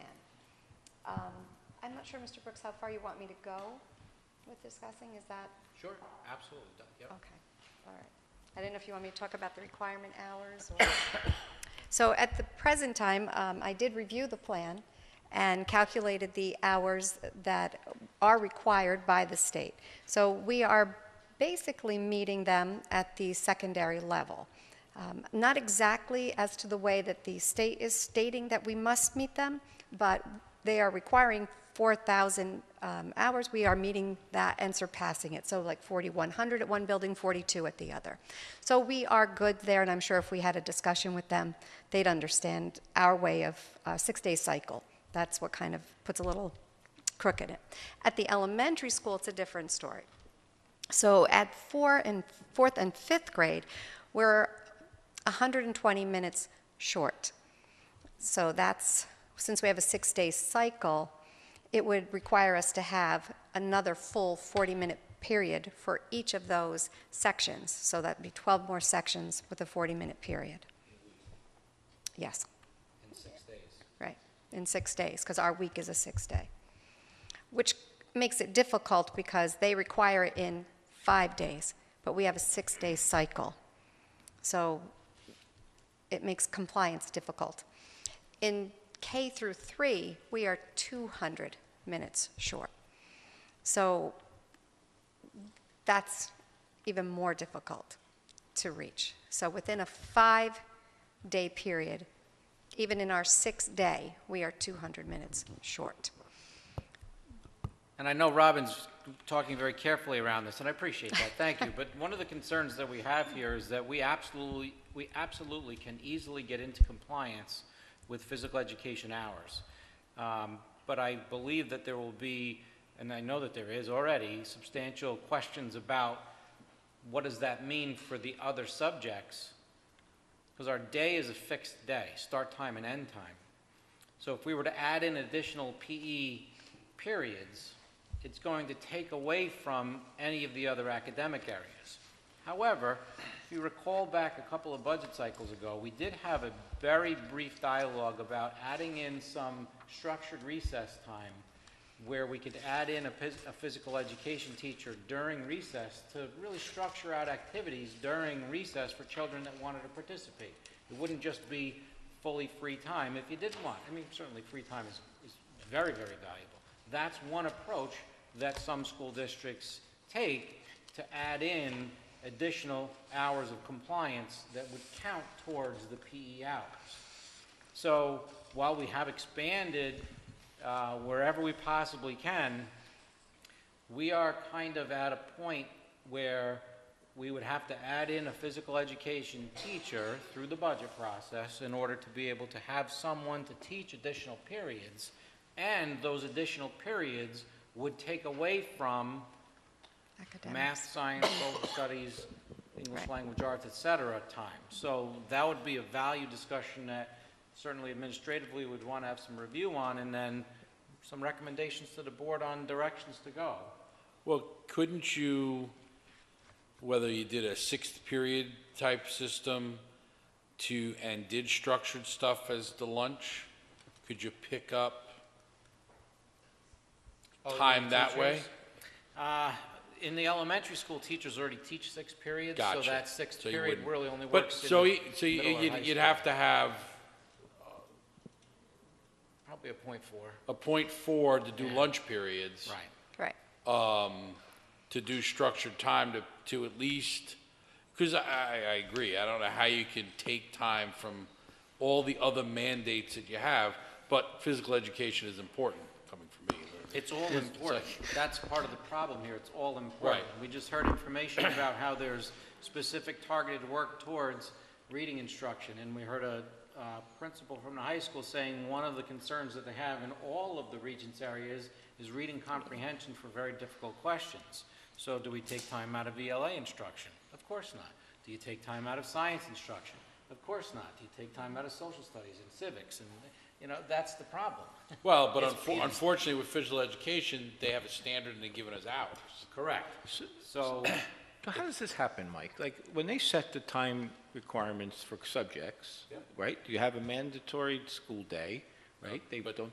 that's the problem, John. They don't set them for all subjects. Correct. Well, PE is the only one. because they don't set it for all subjects, No. only for PE. Correct. The But they set the school day, the No. hours in the school day. Nope, Or that's you- based on contract. So there's a minimum number of minutes that you have to have in order to meet a school year. The only subject that gets a required number of minutes, pure subject, would be physical education. There are required minutes of instruction for Title III English language learners, and there are some required elements, of course, for IEPs, but ELA instruction, math instruction, social studies instruction, some of those other subjects, there's zero requirement as far as how long and how much they're. So it's up to the judgment of each school district, and however you negotiate times on contracts, to fit it all in to meet the requirements, but the requirements aren't set in terms of time, just curriculum and standards and everything. Correct. Okay. Now, And I'm surprised at that, because I was thinking to myself, well, if a state sets all these times, don't they have the same math calculator in front of them as you do? Like, how come it doesn't fit in the Well, day? and logic. you That want to would get make really sense, not that- crazy with it, they still have to take these physical education classes, and really fast forward to middle school, high school, and middle school and high school, all modified JV and varsity sports, that doesn't count. So a kid that could be doing 3 or 4 sports, 3 sports a year, that may not want to take gym so they can get other classes to enrich themselves in, can't. And not for nothing, we all know that I don't care at what level, whether it's modified, JV, or varsity, you're getting more physical education in whatever those sports are. Maybe not in golf, but in any of those other sports are, than you are in a gym class. You could Yeah, probably and there are start some saying, interesting ways to work around some of the regulations as you move up, because you can certainly compress some of the time, because at the end of your 4 years, you need to have a certain number of credits that's connected to the Carnegie units. So you get a little bit of flexibility of when you can offer the PE. But in the elementary school, listen, there is a obesity crisis in America. So there is absolutely something that we have to clearly pay attention to as a society. As a group of educators, we're in that steal from Peter to pay Paul mode when it comes for any of this, because it all matters. What matters most? I don't know. I mean, I think that our schedule is pretty well balanced, probably rightfully skewed more towards literacy and numeracy. But those are 2 areas that are so foundational for life that, well, so is physical education, and so is fitness. You know, so it's a tough one. It's a real tough balance there. But maybe that's one of those areas, like you say, if it's a .4, and we can do some structured program during recess, then maybe we're just, it doesn't, we can feel like we're trying and comply, but also try and structure recess so it can be a little more fun for some of the kids. But- You know, maybe we kill 2 birds with. is that what defines it, Mike? How, the level of structured learning rather than free play? That counts towards the minutes? Correct. You'd have to have a certified physical education teacher creating structured activities for students, children to participate in. So who's the gatekeeper? How come we're not getting beat up for not being compliant? It's not an audited, I mean, it can be audited. Could be, yeah. It can be audited. There was an article There's- in. I mean, the NISBA was- discussion There was an article in Right. one of the last 2 months NISBA papers about it, and they have given certain districts a hard time about it, and. So we're I kind of think there were 10 districts that they had audited at that time of that article. Yeah, so it's an area, you know, there's, I'd like the idea to explore what you were just talking about. Find the way to make it defined structured learning in either recess periods or, I don't know if you're having the same trouble in middle school, but things like games club where they go outdoors and play, where they do intramurals, right? Maybe it's not formally structured, but it's just as equal physical ed and activity as anything else. And so we can maybe find a way, like you said, make the definition equal added minutes without too much more. Okay. I think that's a good approach. One because I don't know how one else you- district went as far as to, in the elementary school in that article, where they're taking time out, like when they take a break in class, to doing stretching and doing some stuff with the regular teachers. Now, that's a whole nother can of worms. Right. It's just a matter of getting the state to acknowledge that. Right. They- And the they teacher put a has to plan be trained together. by the certified PE teacher, Right. so it has to be overseen by that. But it was 10 minutes out of the class instruction still. we'll get Was creative. what their address We'll was. get creative and be prepared to present to the Yeah, board I some think it- options for the winter months here as we see. You know, if there's- nothing else, even if it didn't formally count towards the minutes, but you could show in an audit that, look, we're doing all this stuff, maybe you should change your definition instead of be chasing us down when we're doing all, because something like that is actually a pretty good idea. Like, why do you need a certified PE for kindergartners to get up and jump around and stretch? Is it really that? 'Cause that's Gonna what make the that much? regulations Well, right, but Well, it also says we're supposed to Well, have. you're right. It also says we're supposed to have another 200 hours. Correct. So what we'll do is we'll get creative. I'd still like to challenge ourselves to make this a non-budget item. I don't know how we can do that, but that certainly would be our entry point into trying to figure out how we can be creative to accomplish this compliance and also be budget neutral. But I know the principals are looking at me saying, "Are you kidding me?" But that's always how we approach this. So we'll see what we can do. So we are done. Thank you very much. Not so fast. Not so fast? Not so fast. You have a question? I do. Okay. Just looking, I'm curious, and I don't know if you're even going to have an answer to it, but have we taken, so I'm looking at the trend lines, and we're starting at 2013, and we're ending at 2018. Have we taken a core group, let's say in 2013, and followed them through 2018, through their grades, to see if, on a whole, if we're getting better, or are we just following individual classes per year? Do we follow it Do you wanna long-term respond? and see where we are 5 years from now with the same group of kids, to see if we're going upwards? I would say, yeah. So if you want, like, one of the exams you can look at, it's hard to do that with Regents because not everybody takes it, and the exams are not, they're not given in the same years, for example, to students. So, like, let me go back here.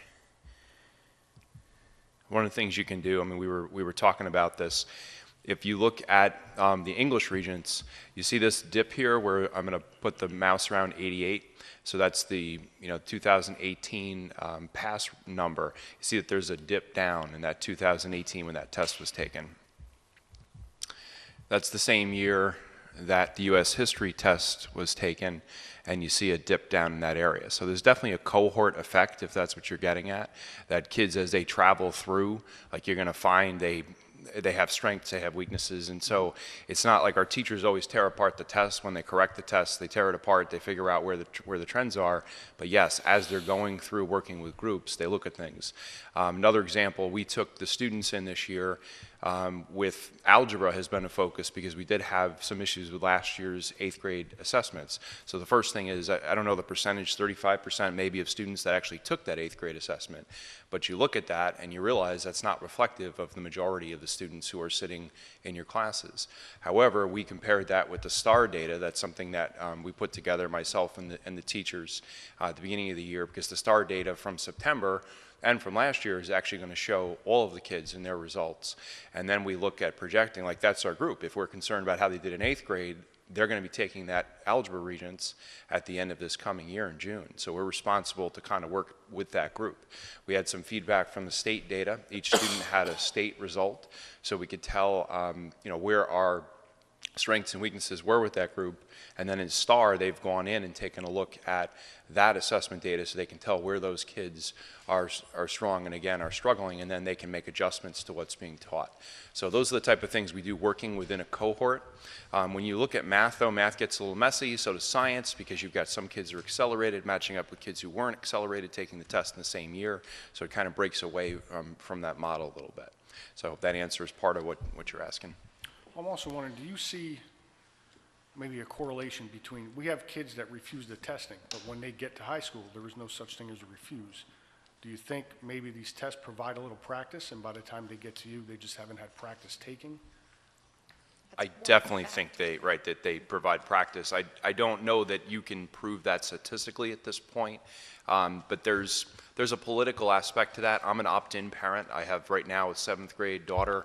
I have a 10th grade son, and my wife and I, being educators, and myself, being in administration, I know part of that effect is both of my children telling me, because my kids, do well in school. My friends aren't in the room with me. I'm by myself. I'm taking a test. So it's not just who's taking it and who's not. It's the environment that you're putting a student in. They're supposed to be with a group of 25. That's how they'll take a Regents, or in a large setting, everybody will prep, will get ready, and it's sort of culturally like, you're mean parents because my friends are home watching a movie or doing this, and we're like, yep, we are, for sure, about this, we believe in that, but there's that effect. I know last year they went with untimed. My daughter then went untimed with the test. She didn't need more time. That wasn't the design of it, but my daughter's one of those people that will take as much time as you give her to try to get everything perfect. So I think there's a lot of flaws with what's been done in that testing. Again, there are some good things. We did see a lot of correlation between the 8th grade results and the STAR data. So when you look at that, you do see that there's correlation in results, which is interesting, even though it's only 35%. So it's who's missing it and the environment, because kids aren't taking it. So we saw like a June, right, they tested in STAR, and let's just say it was at 63%, and then we looked at the 9th grade when they entered it, and they were at 64%. So we did that with every single class. So, and then that was part of that 57-page report. So we looked at third grade at the end of June and how they scored in fourth grade at the beginning of September. Right. And what we saw was an extremely close correlation, except for one grade, correct? Fifth grade was an area of concern for us because they were at one level in June, and then when they entered sixth grade this year, we saw a considerable difference. So that told us, okay, you know, this is a very large class, so, and we can look at where they went from kindergarten when they first took STAR and watch as they went. And STAR is very good because you can go in and pull out all kinds of skill reports. So you can look at if that skill has been met or not met, and where the gaps are, which is what we're looking at. But yes, it takes a lot of time and a lot of effort, and I have to say October 5th, the teachers did a lot of that work, a lot of it. We have a multiple measures chart in which they put their FMP scores, their DRA, their PLRA, the STAR, whatever they can put in there, ESGI. Am I getting them all, right? So they do a lot of work. We've had so many changes in the tests. Not every grade level gets tests, you know, so everybody's different. So it's not like you can follow a student from this year to the next year to the next year, because there is no consistent testing. Right, not with the state assessment, correct. Right, with the state assessments, you have the other things, you Right. can look at grades, you can look at a million other things, but it all keeps changing. But we also saw a very close correlation between STAR and the state assessment for our 3, 4, and 5, 6, 7, 8, which was, it felt good for us because we were like, okay, this test that we're using, the STAR, is actually valuable to us because it is matching the others. Yeah. For a little more than a decade, there was tremendous consistency. When the first tests got put into place for grades 3 through 8, under President George Bush's initiative, new initiative at the time, No Child Left Behind initiative, 2000 started the first 3 through 8 testing in math and English language arts for every grade level. Those tests were designed to be predictors of success on the corresponding high school completion exam. So if you took a third grade ELA test, and by the way, at that period of time, that's when you saw school districts scoring 90, 95%, 85% was a bad score of students getting 3s and 4s. At the same time, the Regents rates and the math rates were also at that high level. So they were predictors of future success. To me, that was a valuable approach to looking at how those assessments structured out. So if a 5th grader did really well, so they got a 4 on their ELA test, well, that student's in pretty good shape to probably score when they take the English Regents in mastery level. So that's where you can really use the tests for a trajectory. Right. This is very different. Each test, each grade level is a separate and distinct assessment of the standards at that grade level. So that change occurred in the 2012-2013 time period with federal changes that then also connected it all to teacher evaluation. So that turned into a spin of political, just a spiral down. It really just was. And now we are faced with the continued opt-out movement that puts us into this dialogue every year of opt-outs, the refusals. So that's just a quick little 2-decade synopsis of where testing has gone in New York State and then in the country, really. And the state assessment is 3 through 8, and then the Regents 9 through 12, but there's also K2. And we've put an awful lot of work into our K2 teachers and students. And we have one program, the eSparts program, in which we upload all the STAR data. And they're asking us to come and present down in Long Island at the end of January because our students, because of the fidelity of how the teachers are using it, increased 16% from September to June. And our understanding is that if you start at 40, you're supposed to end at 40 because it's nationally scored, so everyone moves the same. And we're one of the top 5 school districts, K through 2, that moved. The growth was 16%.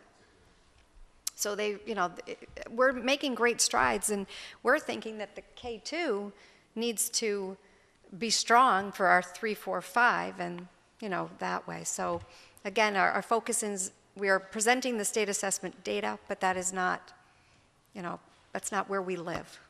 And if I can cap it off, if you think back to certainly one of the board goals that developed out and a philosophy that I bring to the table every time we have discussion, if we can continue to support and demand excellence in programs that allow children pathways to graduate with the highest level diploma that they can possibly attain.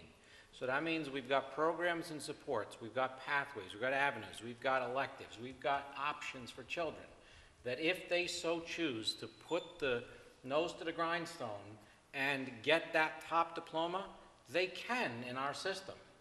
There are also supports that kind of knock them back on the highway. We talk about us being guardrails on that road, because we can't drive everybody's car, but we certainly can provide as much guidance as we can to get them to good paths. I don't know if it's news or anything like that, but sometimes teenagers don't make great decisions. So sometimes we have to kind of help guide them towards better decisions. I believe our system does that. There's always room for us to grow as a system, and we constantly have those discussions and debates. Can we offer more electives? It's a great debate that's being had by some students. Absolutely. Is there room in a schedule? Absolutely. It's something that we have to look at from an economic perspective, because we certainly have to look at costs for taxpayers, because each position you add in is a cost. This board took a very aggressive approach to reducing some salaries because, our salary structure as a whole, with a major retirement incentive, it absolutely did change the trajectory of our salary set, because we retired out some higher paid teachers and we brought in some younger paid teachers. Right now we have 44 non-tenured teachers. That's about 30% of our staff. That is a huge data set of teachers that are 4 years or less into their career. That's a big number. That's reflective then also in our salary schedule. So a lot of these elements are intertwined, but equally important. Respect for our taxpayers' wallet, and also options for children. Those are both careful balances as we approach all of these elements. So. You have another question? It's a pretty basic question, actually more asking for your opinion, or anybody who wants to chime in. When I look at the scores as a parent of a fifth grader, I want to know that, and I pretty much want your assurance that right now we're preparing K through 8 to excel when they get to Mr. Lawler. And when I look at the scores, I don't know if I necessarily see it, and that's the part that kind of concerns me a little bit. So when we say that the scores are not such, it's a snapshot, a small glimpse, because we do have kids that don't take the tests and et cetera. I just want an assurance that that is our ultimate goal, prepare K through 8 to excel when they get to him. I would say 100% that is our goal. Okay. You can count on that being our goal. Okay, that's all I got. Thank you. You're welcome. Anybody else? Thank you very much. You're welcome. Yeah, thank you very much. Move on to public comment on the agenda. Any public comments on the agenda items? Okay, so we'll move on to the consent agenda. Resolved that the Board of Education, upon the recommendation of the Superintendent of Schools, approve the contracts, agreements, and report as presented. Personnel recommendations, donations for the backpack program, 12th grade textbook adoption, Board of Ed unofficial meeting minutes for 11/1, petroleum trade contract, equipment disposition, financial reports for October. Can I have a motion? James, second. Russell. Any discussion? Please vote.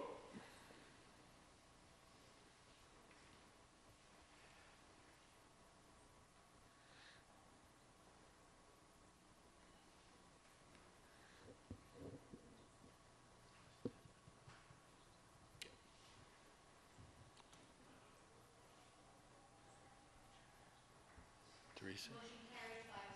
Thank you. I'd like to take a moment to congratulate Caitlin Sorales. Caitlin has been with us for a little while, doing a bunch of little sub spots over the past about a year or so, right?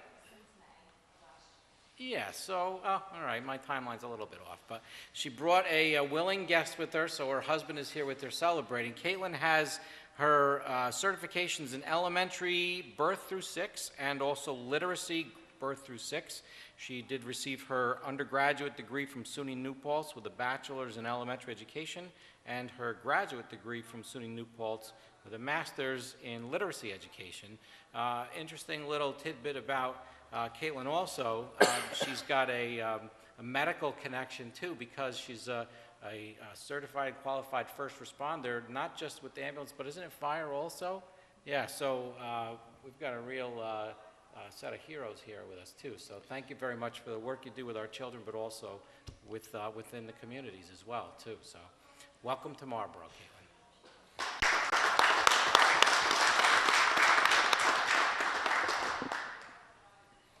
That's the only one, right? So we'll move on to second reading for policy 6121, sexual harassment in the workplace. Resolved, the Board of Education, upon the recommendation of the superintendent of school, approve the second read and adopt policy 6121, sexual harassment in the workplace as presented. Can I have a motion? Russell, second. James, any discussion? Please vote. Yeah, somebody's not happy out there.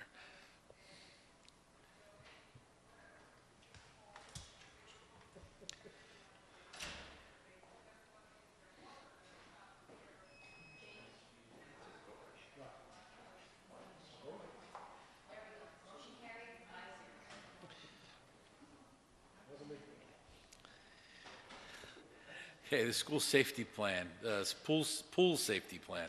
Resolved that the Board of Education, upon the recommendation of the superintendent of schools, approves the revised pool safety plan as per attached. Can I have a motion? John, second. James? Any discussion? Please vote. Oh, sorry. Sorry, does this represent any change, or is this just a renewal of The change that they talked about in the beginning with the administrative name changes and stuff of people. Okay, but the basic plan is still the same. Okay, that's all right.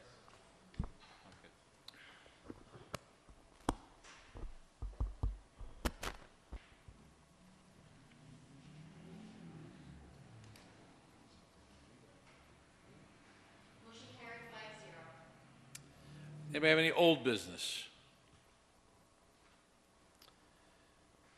Any new business? Any other items? I had a question. The board had mentioned we're in like preliminary thinking and talks about our budget for the 1920 school year, and we're about a month from the November election, and and a big part of our budget is the state aid package that we get. And we were blessed in the past to have State Senator Larkin and Assemblyman Scartatos, who are our representatives at the state level.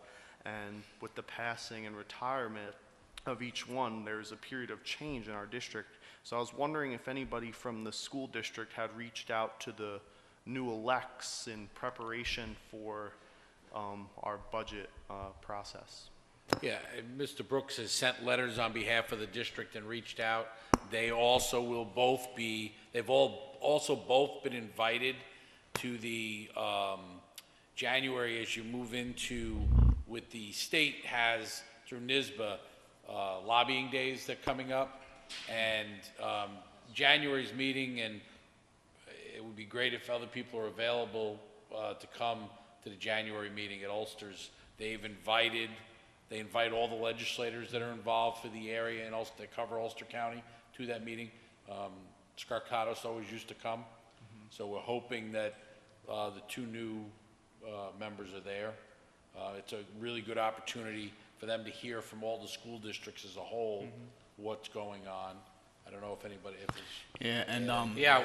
We've made it our practice locally that we spend a lot of time in our Assembly and Senate offices that are here locally down in Newburgh and New Windsor.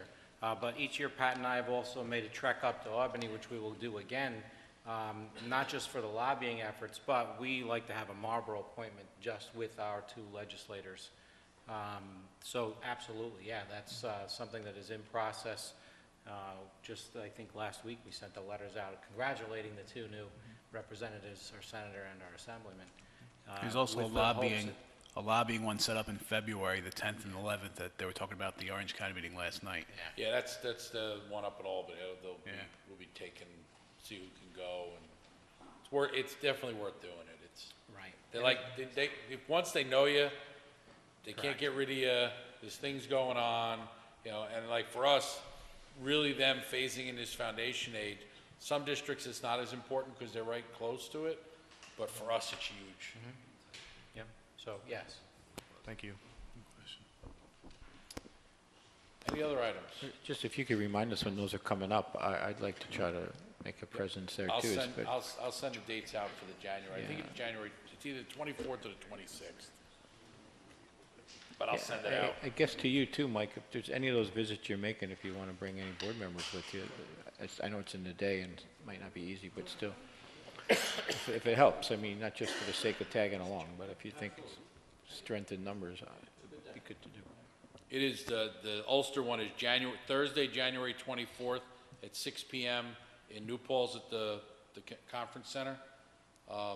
Teresa usually sends that out. I mean, we don't normally worry about going because one of us is always there. But that one, it's definitely worth as many people that can go. Just respond when you get the notice about it because they do provide dinner at the start of it so that they know they have enough food for everybody.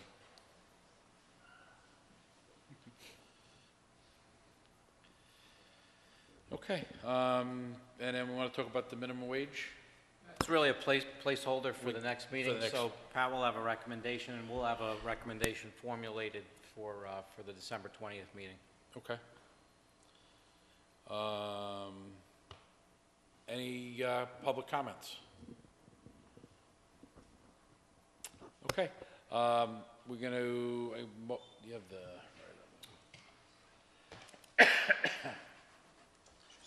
yep. Executive session to discuss employment history of a particular person, proposed acquisition, sale, or lease of real property. There'll be no action after the executive session. You have a motion to go into exec? John, second. James? Thank you, everybody.